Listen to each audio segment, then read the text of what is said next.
Game 5 of the NBA Finals is tonight. The Nuggets have a chance to clinch their first ever NBA title, and I have 5 stats you need to know before tonight's game, and then we'll do a little preview. Does everyone agree that this thing ends tonight? It's over? Oh, yeah. I think we're all in agreement there, so we're not going to spend too much time on it. But here are 5 stats you need to know that have defined the finals and will play a part in tonight's outcome. You guys ready? Sure. Yes, sir. The first stat, how about 6.8? That's the number of points Caleb Martin is averaging in the NBA Finals after averaging 19.3 in a 7-game series against Boston in the Eastern Conference Finals. Just Denver's done a better job defending him, or what do you think? Denver's done a better job defending him. He caught Supernova from 3 against Boston, and what has been exposed in this series is Miami has 2 scorers, and the reason they've succeeded in the playoffs so far is they've had these random guys show up and be that third scorer. You need at least 3 scorers to succeed in today's NBA. You don't need 3 stars. You need 3 scorers. Martin was that third scorer against Boston. He has been MIA. Yeah. No pun intended against Denver in this series. I see what you did there. It's good. All right, number 4, you ready? How about plus 38?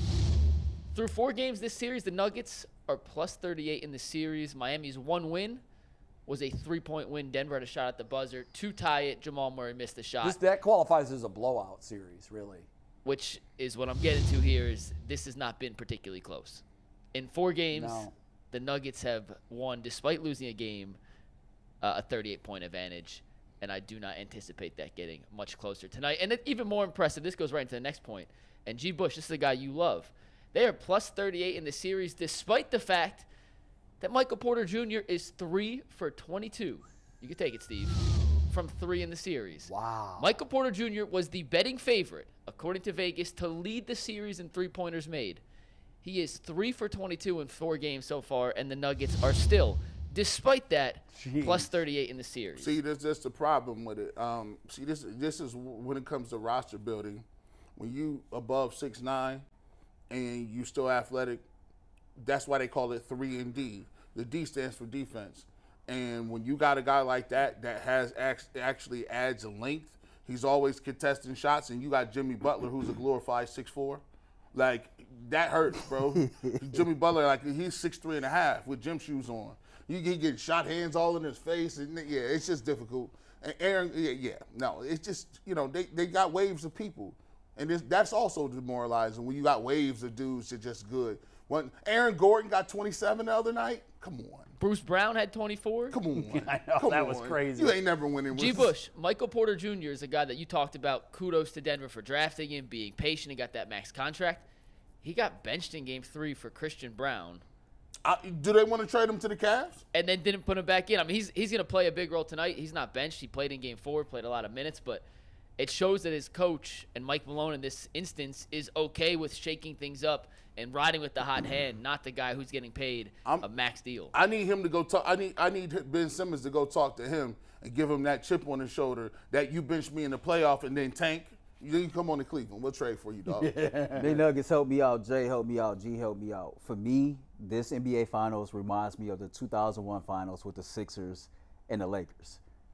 And that it went from being a series at one point to just a total annihilation. This is how I see it. So both series coming into, we knew who the better team was. The Lakers was the better team, just like in this series, Denver is the better team. Yeah. They're bigger, stronger, faster, more skilled, the whole 9, right? And you've seen Eric Spoelstra, just like Larry Brown was a great coach, to be able to dig in there and find a way to win 1 game. Yeah. And I think we all thought that's all Miami had in them. And the only reason why they would get 1 game in this series is not because of Jimmy Butler, but more so because of Eric Spoelstra. Yeah, I think it was because of Spoelstra, 100%. Yeah, so like the fact that they even got 1 game in this series, kudos to them. But they didn't stand a chance. I know McNuggets told me last week, what was they, bro, like 6-0 against Miami before the series even started? They were 6-0. So to me, this series never was going to go past 5 games. Man, never. Just them Sixers had Tyrone Hill. They had Aaron McKee. Now, what's nuts, though, Snow. is Eric Snow. Like, I'm not predicting for a second this is going to happen. But if by chance, and the last time they played a game in Denver, Miami won, you do not want to be Denver going to Miami down 3-2 or up 3-2, because then if you do lose Game 6 in Miami, you're where Golden State was in 2016, where the pressure can burst pipes in Game 7. So if I'm Denver, I'm playing tonight like this is Game 7. We're going out there tonight, and we are closing this down. Because if you don't cut off the oxygen from the beast might come back and get you. And to your point, Denver, this is their first ever NBA Finals. Right. So you don't want excitement and anxiousness to take over from you being able to go out there and handle your business. That building's going to be absolutely And I was going to say, even crazy more than tonight. Earl's point, I think you want to win it in front of your home crowd. You Your do. first ever. It'd be sweet to win in Miami, but it would be extra sweet. But I tell to win you, in Denver. not at the risk of having to come home for a Game 7. I wouldn't want that at all. Because if that happens, if it does happen, and I do not predict that it will, but if it does happen, Miami would have 3 straight wins over Denver on their floor to win the title. They would have to win Game 7. But you don't want to come home for a Game 7 and you've lost 2 in a row at your place. Well, I mean, Miami in the Eastern Conference Finals was up 3-0. I know they lost were. 3, so I know. and then won Game 7 on the road. It made no sense. Yeah, it makes no sense. All right, two more stats that you guys got to know heading into tonight. Miami's down 3-1. They've made more threes in 3 of the 4 games.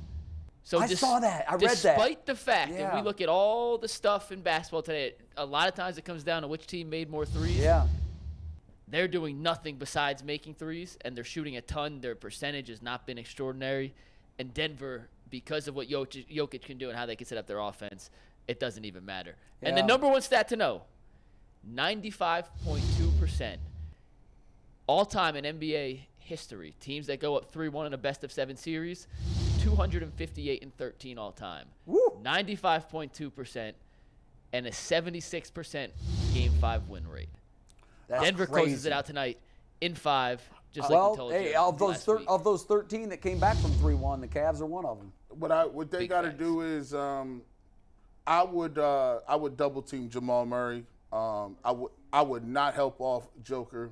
And what I would do is I would employ the G. Bush rope-a-dope style.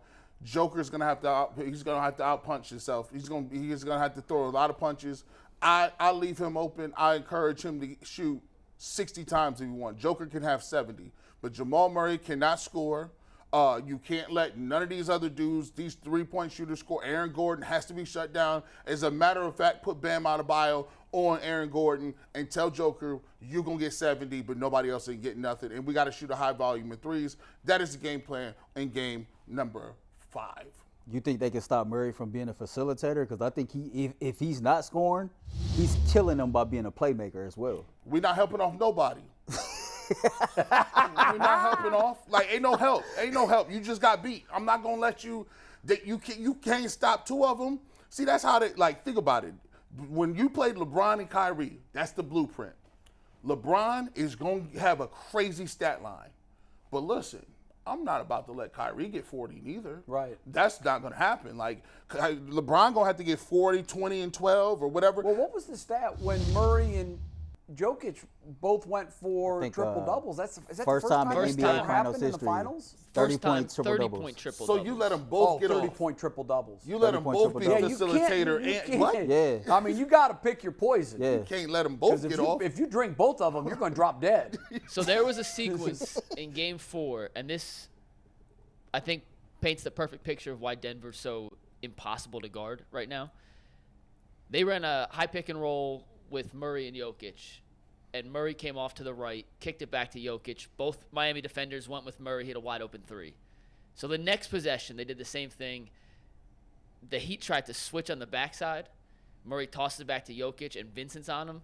Vincent turns and throws a lob to Aaron Gordon. So they were waiting for it. They were ready for the adjustment. So then the third time Miami doesn't That's switch. where Joker's just the unstoppable. He's like unsolvable Rubik's Cube. And this is the issue. The third time they don't switch, they try to fight over the screen, and Murray has a step on Butler then, and he has a little floater. And in 3 straight possessions on the exact same play, Miami tried guarding it 3 different times. And each way they went to the right alternative. Exactly. Yeah, that's a smart team. That's a well-coached team. And that's, by the way, that was the one thing where I didn't have the confidence in the Cavs, because in the playoffs, it's a battle of possession by possession. And I just didn't have a sense of confidence that JB could come up with that 3-prong attack and say, okay, if they're doing this, we go to that. Man. Off of that, if they do this, we go to that. Like you've got to have those contingencies. There's nothing. And Denver is. Malone is a hell of a coach. Man. There's nothing more frustrating than going to the sidelines and you playing sports and you sit down and the coach says, guys, you got to play harder. And you look at him and be like, listen, coach, it ain't always about playing harder. It ain't all about wanting. We all want it out here. We're obviously getting smoked. We got to play smarter on these X's and O's. What's the adjustment? You can't go into World War III or the Vietnam War and be like, guys, we need to have more troops. They figure it out real quick. It ain't about troops all the time. It's about what's your strategy. What is the overall collective idea of what we're going to do and how to go do it? And right now, when you talk about the Cavs, they don't got that. They ain't got that. But what I will say, McNuggets, do you think this game would have been series different? I think it would have been different if Oladipo and Tyler Hero are playing. I think this series is much closer. I don't. And I think Devin Harris told me this when we were down in Dallas shooting the pilot. And he said Miami's better in the playoffs without Hero because Hero plays no defense and does his own thing offensively. In the regular season, you need that just to be able to take possessions off. And at first, I was like, you're crazy. And then watching it through, I was like, you know what? He might be right. And speaking of Hero, he's been upgraded to probable tonight, so we might actually see him play.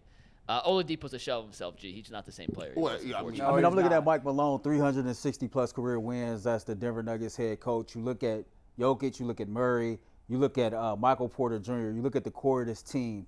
They've been together for a long time. They've built this chemistry for a long time. Yeah. They've experienced the adversity. They went through all of that. And I think that they've worked hard to get to this point to capture this championship. And I don't see no scenario that Miami will stop them from accomplishing that goal tonight. So, yeah. What's on tomorrow's show? Tomorrow we have 2 A-list guests. Oh, that's right. Greg Newsome and Gilbert Arenas, 12 and 12:30. Make sure you guys tune in. It's a hot second hour tomorrow. We will talk Browns, Guardians, Browns, plus crazy. whatever we get into with those two. Should be a good one. Yeah.